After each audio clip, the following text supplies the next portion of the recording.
Mga kapanalig, isang mapagpalang gabi sa ating pong lahat at welcome na po sa ating programang Mga Payo ni Pastor. Handog sa inyo ng 102.7 Matters FM at sa mga nanonood sa ating YouTube channel Alden Unique Matters. At narito po muli ang programang magbibigay inspirasyon sa bawat tahanan. Ito ang programang Mga Payo ni Pastor. Isang gabi na naman ang pag-asa, mga kapanalig. At isang gabi na naman na magbibigay tayo ng liwanag sa bawat pusong naguguluhan. Tinig ng pag-asa sa oras ng pagdurusa. Ngayong gabi, isa na naman tunay na kwento ng pagsubok at pag-asa ang ating babasahin. Isang liham mula sa ating tagapakinig na labis ang pagsisi sa kanyang nagawa. Mga kapanalig, narito po ang ating letter sender. Magandang gabi sa iyo, Pastor. Ako po isang simpleng manggagawa sa isang tindahan. Nitong mga nakaraang buwan, dumaan po kami sa matinding kahirapan. Nagkasakit po ang anak ko, wala kaming pera at wala na rin akong maisip na paraan.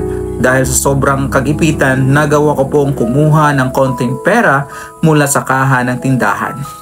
Hanggang ngayon, hindi ako mapalagay. Nahihiya ako sa Diyos, sa amo ko at sa sarili ko.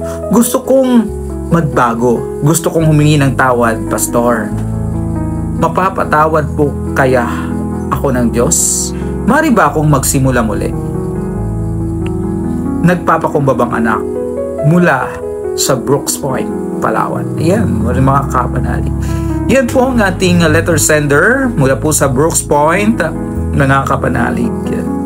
Isang katanungan na naman, isang kwento ang ating bibigyan ng kaunting lunas ngayong gabi. Anak, salamat sa iyong katapatan. Ang unang hakbang ng tunay na pagbabago ay pag-amin at pagsisi. Hindi mo kailangang itago sa Diyos ang iyong kasalanan dahil bago mo pa ito banggitin, alam na niya ito.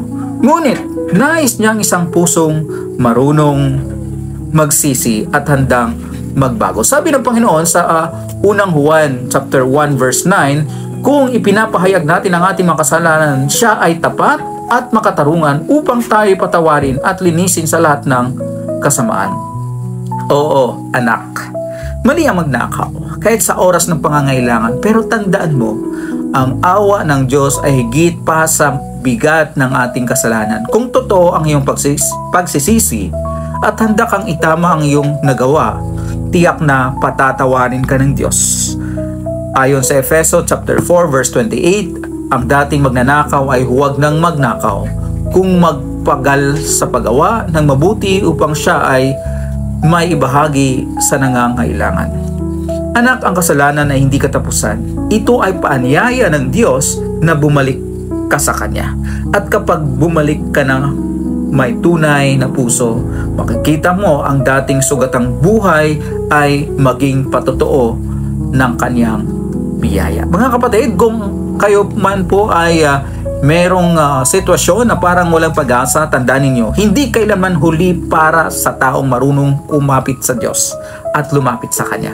Ang kapatawaran niya ang walang hanggan, ang Kanyang pag-ibig walang kondisyon. Ako po si Pastor Sherwin at ito ang mga payo ni Pastor. Gabi ng pag-asa, handog sa inyo ng 102.7 Matters FM at mapapanood ang full episode nito sa Alden Unique Matters sa ating YouTube. Mga kapanalig, maraming salamat at magandang gabi sa inyo pong lahat.